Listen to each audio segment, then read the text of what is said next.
Hey everybody, and welcome back to another exciting episode of the VOD Squad, the show where we talk about technology in the streaming variety. This is episode 193 on the last Wednesday of July in 2020. I am Clyde, and today I am joined by Matthew Ross. Well, hello there. And Michael Aston. Howdy, y'all. Yo, how are you guys doing? It's been an interesting day, to say the least. Oh, yeah. Great. Splendid. I was going to say, did your wife kick you out of your office? You're stuck in the bedroom? Basically, yeah, I've been forced into a secret location because of reasons. No, I am not in my normal place, and I am not using my normal computer. I apologize if anything sounds or looks different. I am working on a secret project. Yeah, we got a live correspondent, special correspondent. What do they call that? A field agent? Yeah. You're on a special assignment. Yes, special assignment. All right. Well, I'm here where I normally am, and yes, while Mike may look a little bit blown out, he is where he normally is. Yeah. That's okay. I just got a sunnier personality, and it's bright, making the room too bright. Are you having a bright day? No. No? Why not? Never. Oh, I'm so sorry, You look awfully bright. You look like the sunshine of the day right now. I mean, you just look amazing. Is he the sunshine of your life? As of this moment, I think so. Well, thanks. I feel so much better today, this evening. Oh, okay, good. That's how you should feel. Cheers. Clyde, you look great. You look normal. Yeah, that's. I'm sorry, guys. Clyde, I know you keep hoping that everything's. I'm going to look better one of these weeks, but sorry. No, it's all right. I don't have those. You actually look bluer than usual. Well, I feel kind of blue. And no, I won't go into that song now. But what we should do is get into some of the news. Do we have news?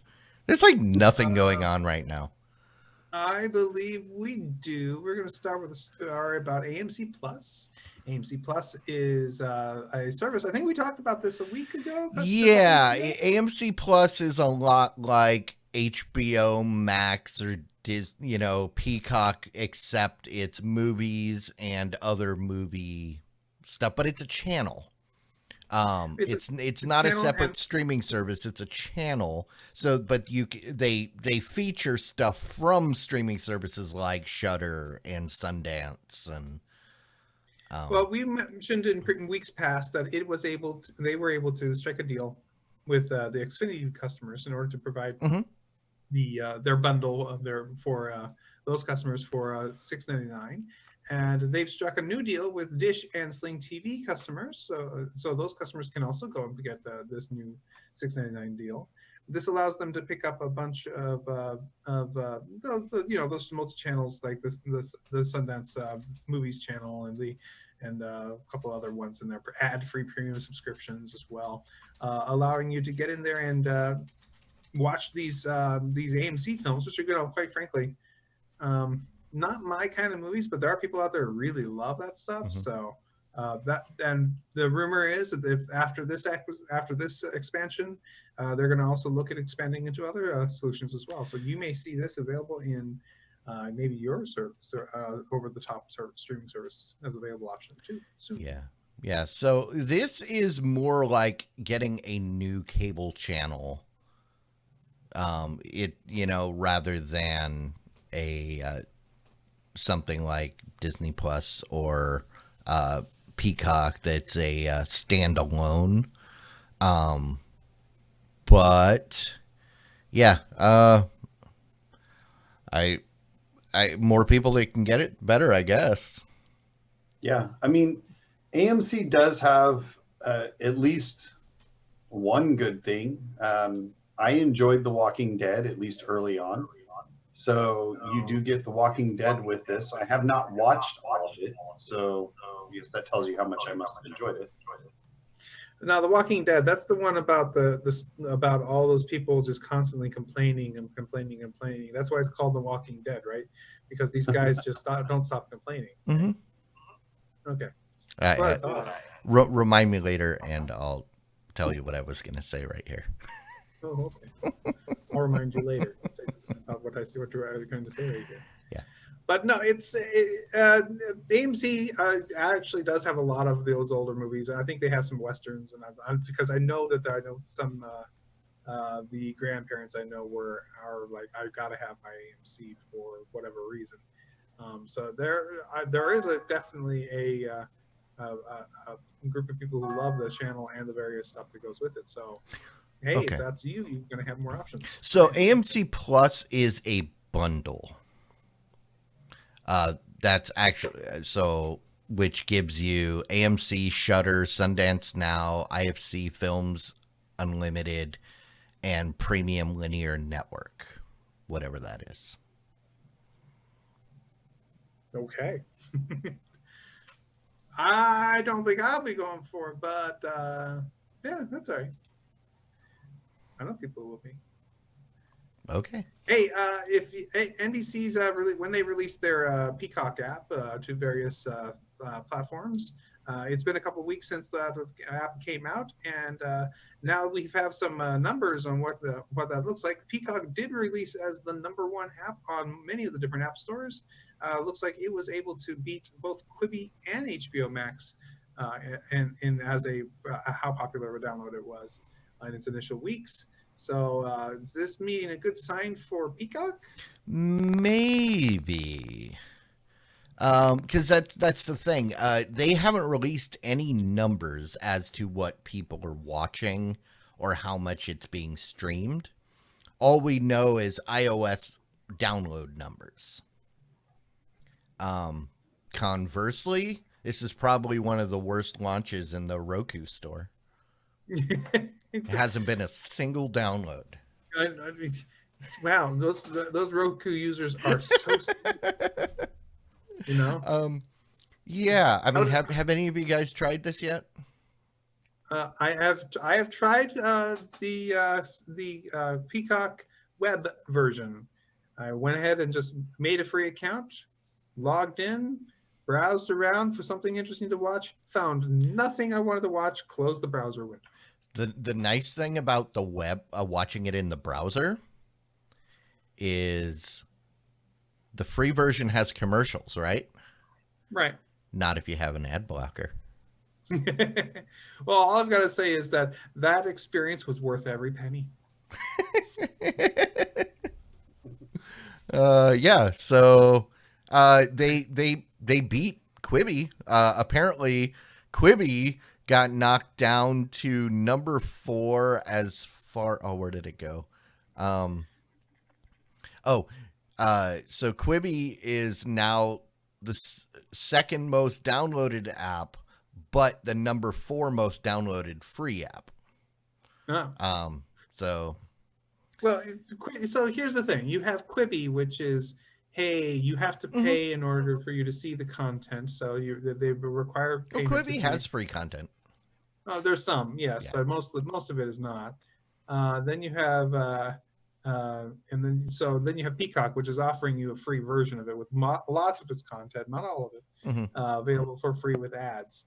I could imagine. Also, Quibi is really not a name anybody knows. Peacock, everybody knows. NBC. I this doesn't surprise me, quite frankly.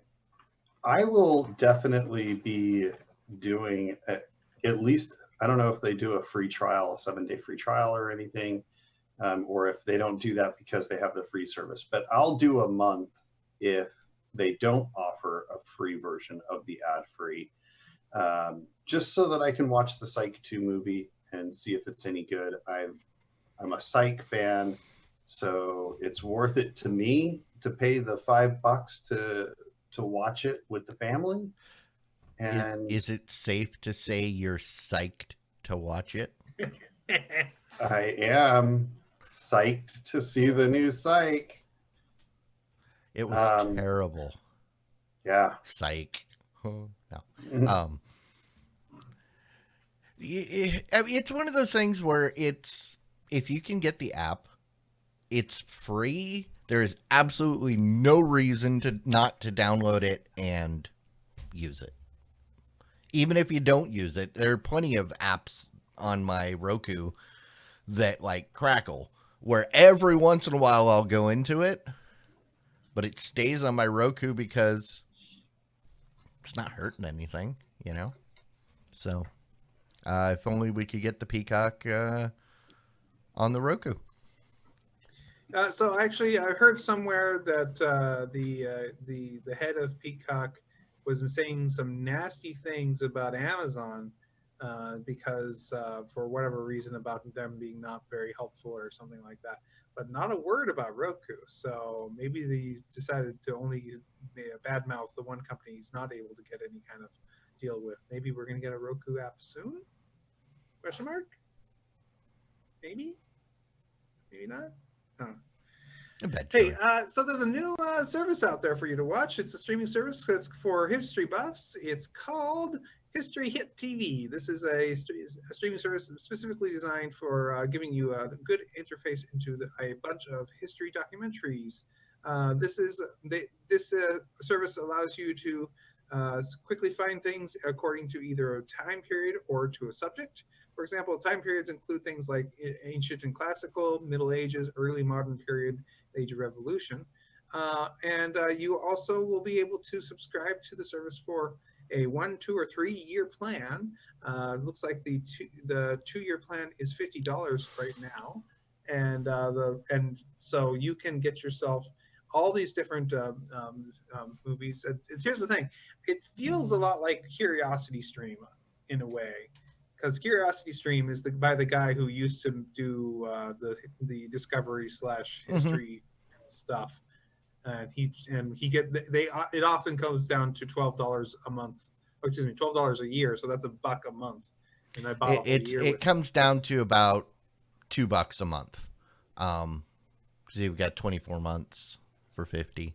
So yeah, right. At first $50 seemed kind of ouch. But yeah, when you think about it, it's only $2 a month. And if you buy the 3-year plan, it's only $10 more. So okay, it's I mean, if you're a history buff, I wonder if it's any good. That's the only question. Yeah. It's. I mean, I kind of got burned a little bit with my 3 years of Disney Plus. I've watched 1 season of TV on it, and I enjoyed the heck out of it. And I'm okay with what I spent as long as they keep producing Mandalorian every year. I'll feel fine with the $100 I spent on it, whatever. You know. It's didn't you hear they canceled it? Yeah. But so I'm okay. But the idea of I'll just buy a 3-year subscription because it's only $60 for 3 years. That's less than $2 a day. That's a great deal. Well, until you realize that you've watched everything a year in and they don't produce enough to keep you entertained or keep you interested. But then again, 1 year's $40. So it was it's just $20 more and I get 2 more years and I'm sitting, I don't have to think about it again. So it's a good approach because it really is easy to get tempted to be I'll never have to pay again. Yeah. So what if their content was they went around to other companies like Netflix and said, "Hey, you've got that Marco Polo thing. We'll just take it off your hands." That's a biopic, right? That sure Yeah. sounds like a Disney one, since there's but Marco Polo is so Disney-esque. No, no, no. I'm saying this history show, this Oh, the history history channel, show. Yeah. Oh, because okay. you're saying don't know what kind of content they're gonna have. I think give it a couple months and season 1 of Marco Polo will be their cornerstone that everything's built on. Well, my bet is that 6 months in, they realize there's not enough history stuff to produce. So they're going to start producing a bunch of stuff about aliens and monsters and. Oh, wait, that's the History Channel. Never mind. Oh, actually, so I didn't notice that $50 for 2 years is currently at 50% off. So it's normally $50 a year. Oh, No, it's, yeah. Yeah, Yep. because they're getting me you an extra year for free. Yeah, so that becomes. the question is it good? That's the only thing. We have to see some of the content to see if Mhm. it's something you'd be interested in. So I might take a poke around at it to see if they've got something free to sample. And Otherwise, as Wabbit points out, they're or not on Roku either. So it sounds like. Roku must have done something to upset people to make it so it's not an open platform anymore. Well, we can get into that later. But Yeah. It's obviously something has. It works on desktop, Amazon Fire, Apple TV, Android, Apple app, just not Roku. Well, I mean, that's not necessarily a Roku thing. They could have just Yeah. not done an app for Roku. It's true. Like when HBO and Amazon and everybody wasn't on Android TV. Right. Not because they weren't allowed, it's just because they didn't care. No, poor Roku. Especially since so many people with Rokus like me. Mm-hmm. No, it's poor Roku user. Yeah, that's what I meant. That fight could be ended quickly. Dolby and Avid have worked together to create a new way for you to for the people who produce music and produce other sounds to make music using the immersive Atmos tech, Dolby Atmos. Basically, they've the guys at Avid have worked with Dolby to produce a version of their streaming service, which allows you to, as a producer of music, to use one of the Dolby compatible Pro Tools, like Pro Tools, one of the audio DAWs, and to produce your Atmos music. And then with a service fee, it looks like they're going to charge $25 a year for them to host your Dolby Atmos music, so it can be shared and streamed to other platforms for you to sell. So this is a interesting way for people to get into the Dolby tech in a pretty inexpensive and easy way. This is very big deal when you're talking about indie or independent artists, people that aren't associated with labels or production companies that have lots of money, because they already have access to Atmos. This wasn't something that I, as a user at home, could just throw on my recordings, but now you can. And yeah, so most people, I mean, Avid Pro Tools is easily one of the most popular, widely used DAWs out there. Also Steinberg's Nuendo.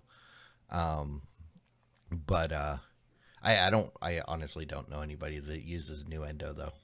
Maybe it will, because there's a lot of people like me that hate Pro Tools and will use anything that is not Pro Tools. So what about difficulty? I mean, is it more work to prepare your audio for like a Dolby Atmos type system in order to have that Yes. immersiveness. And that's the whole thing behind this is they've made it easier and more cost effective. But what all it takes, I have no idea. All I know is you need to, because the whole point of Atmos is it gives you spatial Right. positioning. So then you have to go into the song and you have to say, this instrument is up here and this instrument is over here. And then, so yes, but for people that are willing to take the time to do that, they now have access, because before you would have had to get permission from Dolby and probably pay some huge licensing fee. So my thought is, I mean, this clearly is Dolby's effort to try to get Atmos more mainstream. I mean, this is to me, there's like a chicken and egg issue here, right? Like as an independent artist, it's nice that I have the option to add this, but the added work to get my audio sounding good and immersive in this three-dimensional audio setup, it's a lot of work, and it's a whole nother element to producing a song. And so now not only do I think about my music and the way that it sounds, but now I have to start thinking about the way it's going to sound when I listen to it positionally and stuff, and how many people are using a system that's going to give them that experience. But you also got to remember, the musician is already thinking that. They're already thinking that when someone listens to this, this is what I want them to hear. But I mean, and it's not everybody needs it. Like the like dumpster fire garbage I record would absolutely have no benefit from Atmos. It'd probably be a bigger make things worse. So well, yeah.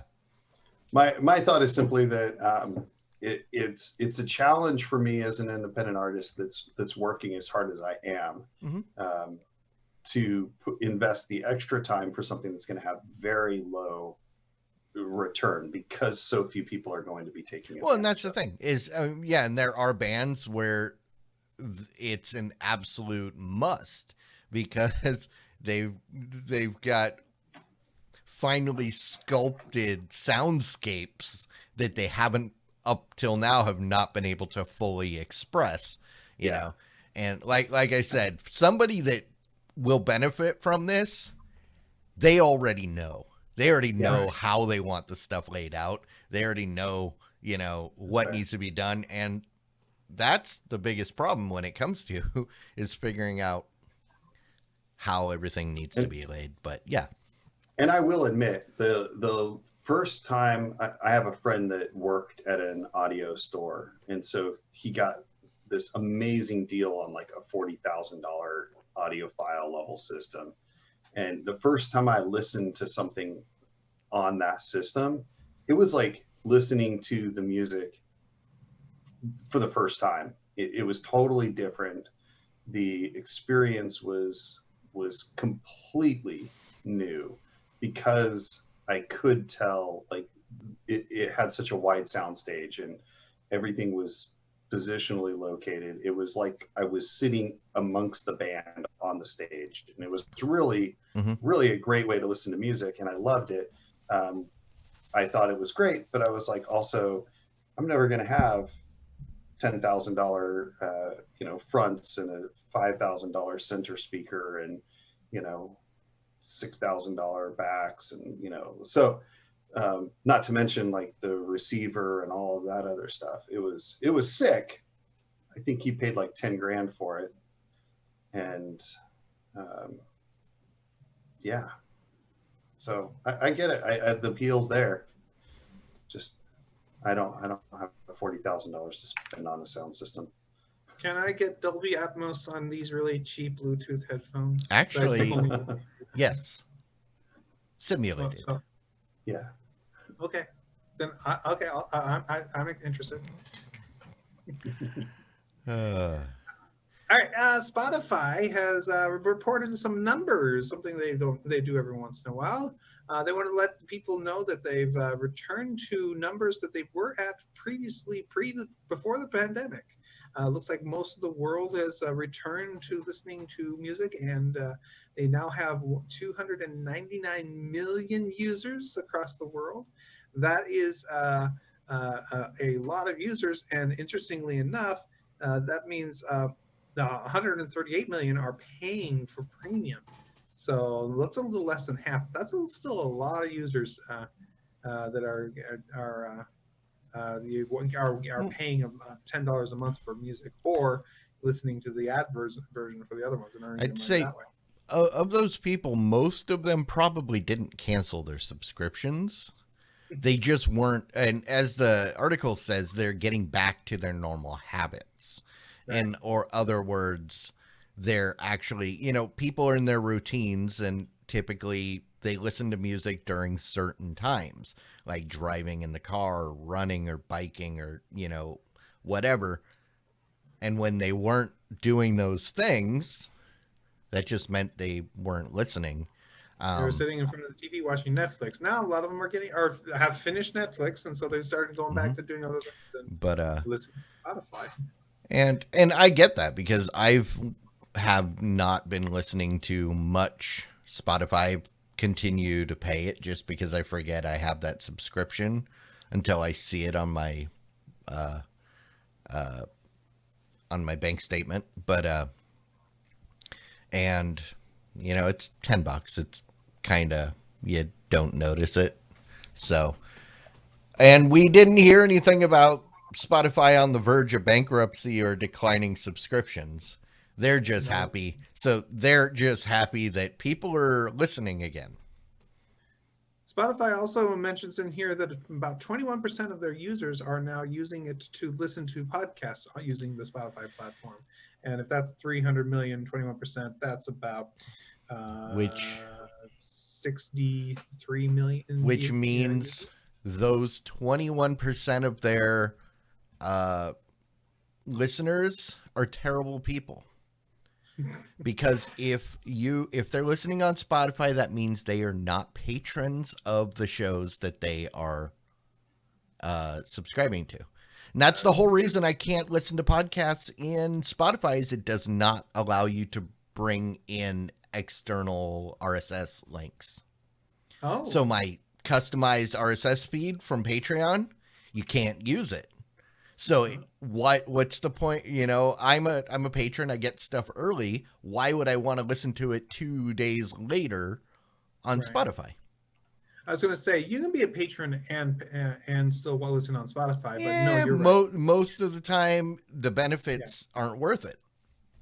Yeah, you don't get your special RSS. Yeah, you don't get to use your special RSS feed. So that's true. That's interesting. I would think Spotify would have had access to external RSS feeds, but no, they don't. They don't allow you to. That was the whole reason, that because a couple weeks ago I said I couldn't remember why I didn't like the podcast thing on Spotify, and then I remembered that's why. I went in there to try to bring up stuff, and unless it's hosted by them, you can't listen to it. So. All right, this is an interesting story. AMC has struck a deal with Universal. AMC Theaters has agreed to change the terms of which the Universal's movies are released from the theaters in order to be streamed on other platforms. Used to be that they were set to a 90-day window of exclusivity, and it looks like that number has been greatly reduced to 17 days. That's right. You get to watch your movie on your streaming platform 17 days after it's been in the theaters now. Or at least that's how this current deal is set. We don't know about any other of the other platforms, or any of the other theaters, or any of the other movie houses like Universal, if they're going to follow in this footsteps of this deal. But this is a huge change. I think this is probably a good compromise. Still give those theaters their exclusivity. 17 days is like 2.5 weeks. Yeah, that's most of the money that they make anyway. So this makes sense. I think that the movie studios at this point can just be like, tough. You guys aren't coming back.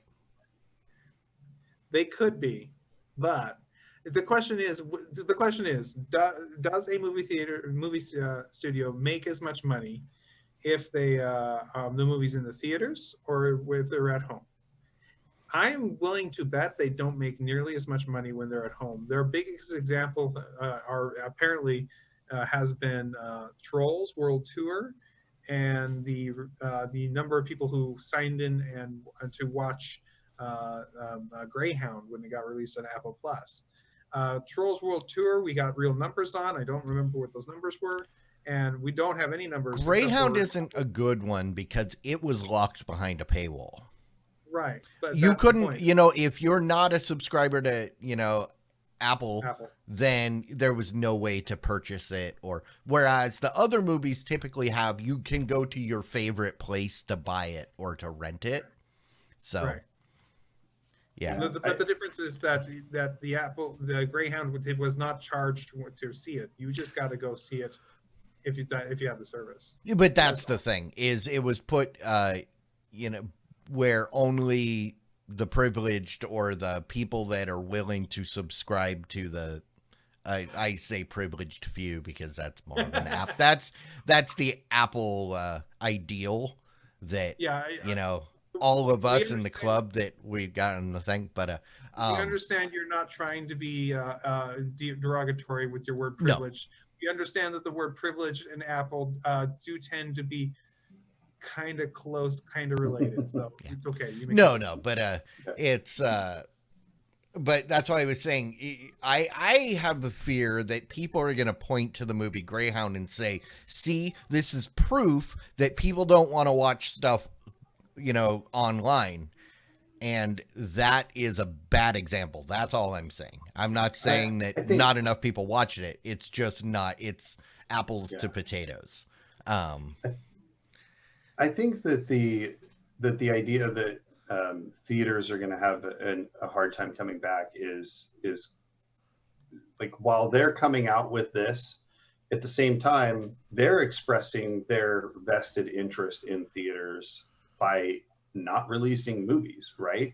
Like, the movie studios are holding back all of their biggest movies for fear of not making their money back, not making enough money. So the idea that they're going to try to make a go at this in a way that seriously hurts movie theaters doesn't seem to be consistent with the overall attitude that they have right now, which is, without releasing this in theaters, we're not going to make our money back. Trolls did well, but it did noticeably less than the first one, which is fairly typical of sequels, but a lot of successful sequels have gotten close to matching their originals lately. Excuse me. So I think that the studios still have a very, very vested interest in the success of movie theaters. They are trying to hedge their bets here with the 7 to 18-day window, but I think that's more. I think we'll see long term whether or not that kind of bears out as a long term situation, or if that's something that works now where they want it in theaters, but it because of some places, but where theaters are opening up and people are going, but they also want to be able to make money in places like Austin, where it's the pandemic is still going pretty strong, and people are not going out very much because of that. So, yeah, I personally don't see myself going back to a theater anytime soon.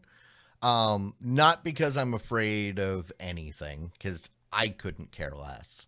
The issue is, number one, I didn't like going to theaters before. Now, if you're going to add additional hoops for me to go through to have a miserable experience surrounded by other people, that's even more reason for me not to go. So, I honestly don't care. If there's a movie that I want to see, just let me see it. I will be back at the Draft House as soon as I can go to see a movie that I want to see. But the thing is, like, the Draft House is the one place where it absolutely doesn't make sense because you can't eat food or drink drinks with a mask on. Yeah. And that's why the last part of my phrase, and feel safe without a mask. Exactly. But that's my thing. And it's going to be a long time before they're even going to allow that. And that's my thing is, it just. I think I need to get like, we need to start like having like antibody cards or like vaccine cards.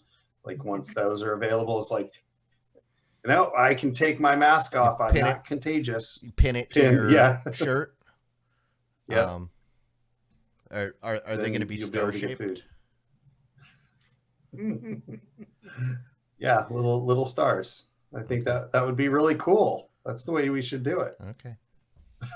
I see where this is going. Moving on. Took a dark turn there. CES next year. It's going to be happening. It's going to be great. Oh yeah, I sent in a couple months ago. They sent out that survey, and I told them I'll be there. I don't care about any restrictions. They shouldn't need to do anything, and hopefully they listen to me. They listened to what you said, and they said, never mind, we're going to go online only next year. Yes, that's right. CES is only going to be available as an online experience next year. They went ahead and made the decision earlier this week on a statement that's saying that show will be an all digital experience. Hey, that means I get to go this year, right? you know what all digital experience means? Total waste of time. Basically the way I experienced every CES up until about 2013. Mm-hmm. Yeah. Because I couldn't go. I couldn't get in. I wasn't, allowed in as an industry insider. And I had to watch the coverage, TV coverage, and read the articles. And I don't know. I'll completely agree. That's exactly how I feel. So here's the thing, right? Like, because I have asthma and stuff, I wouldn't have gone unless A, I had already gotten it and gotten over it. B, I got vaccinated, or C, this thing was totally died down. That said, if there was any way for me to feel safe going, I was going to go because I think this is such a great event. And there's nothing like being there in person. This has always been a virtually available event. Let's be real. There's been so much media coverage. It's one of the most covered events every year. Yeah. There's 100, 1,000 different podcasters and YouTubers covering it, news stations. You can see every inch of the floor from virtually. And that's been the case for years, at least. I don't know about always, but for quite a long time. But it is a totally different experience being able to be there and see and touch and talk to the people. And it's great. And this is sad. I don't know. It just seems like the world has changed, and it's changed so much that things like this are just not going to be able to happen, at least not in the short term. So might be a few years, guys. We don't know. That's the truth of it. No, Vaxart is going to come out with a vaccine. It's going to succeed.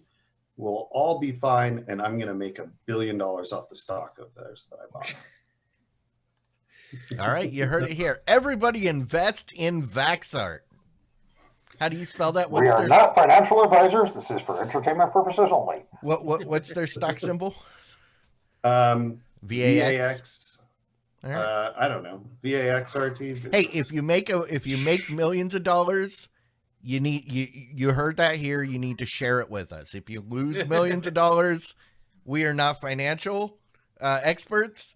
Our advice should not be, it's not advice. Financial advice. Yeah. Don't take advice from a YouTuber. Yeah.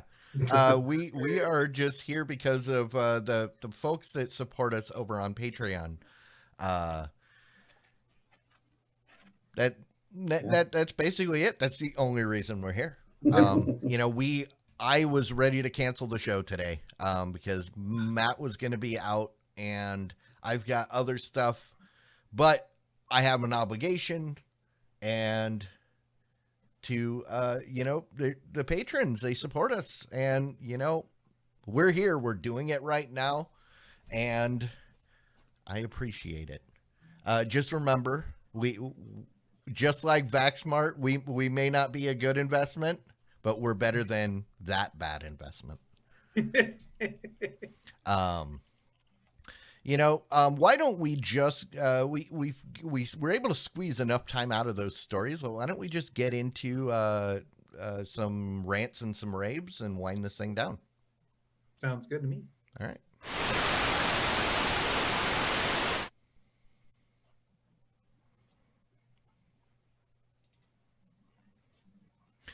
All right, rants, raves. What's going on? What do you got? Anything? Oh, boy. You know. No. No. Yeah. Well,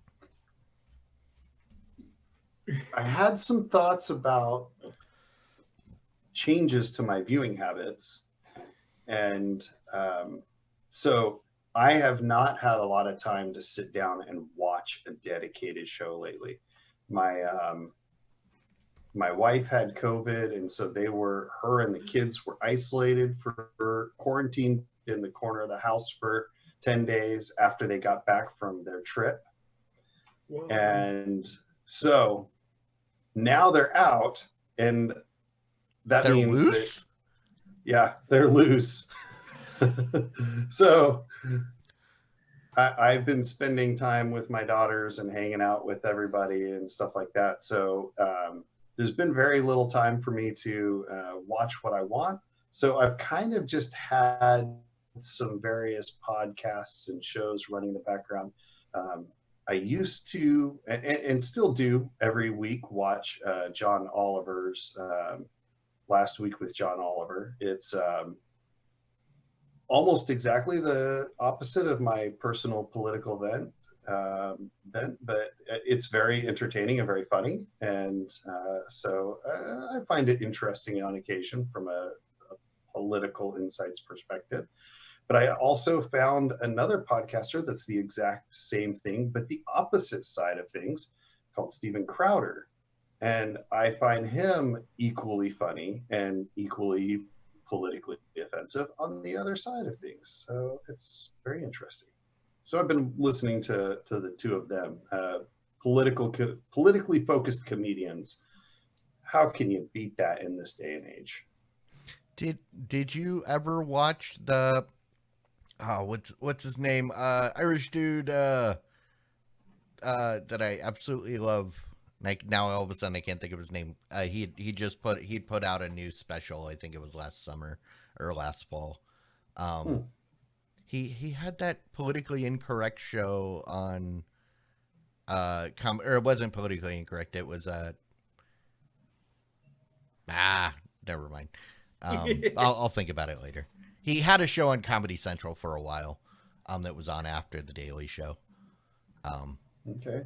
And, well, if you can think of anything useful to help me identify the name of the none of them. Show. None of them. Like I said, it wasn't politically incorrect. It was but it was always, they always had just a bunch of comedians sitting around. But yeah, I'll let you know. So for me, it's been for me, it's been a very busy time for me. School's been keeping me busy with all the work. We've been getting stuff prepared for the next school year. Still lots of questions up in the air about what's going to happen and what we're going to do. But when I come in and relax and I sit down and we've been rewatching some old shows. The show we've been watching a lot of recently is The Mentalist. I love that show. The first time we watched it through, it was pretty good. But my favorite part of that show is easily Agent Chang. I think it's Agent Wong. I can't remember his name.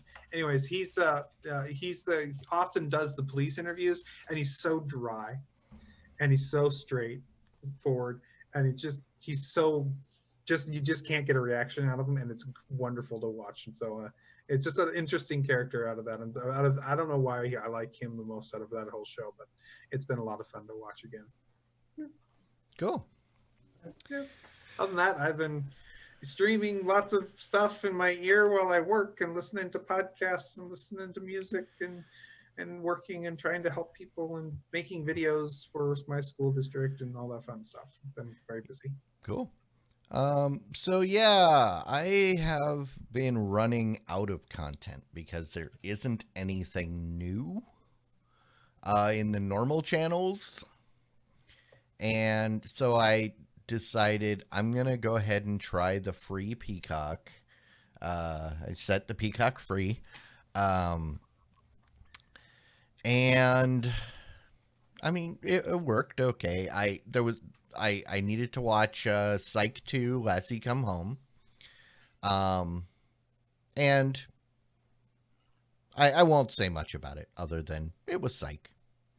It's what I hoped for. I will say that if you watch the Peacock free in a browser, you will get an alert from Peacock that says, hey, this is free. Please turn off your ad blocker. Mm-hmm. If you just say no, you still get to watch the stuff, and there are no commercials. So you can't complain about that.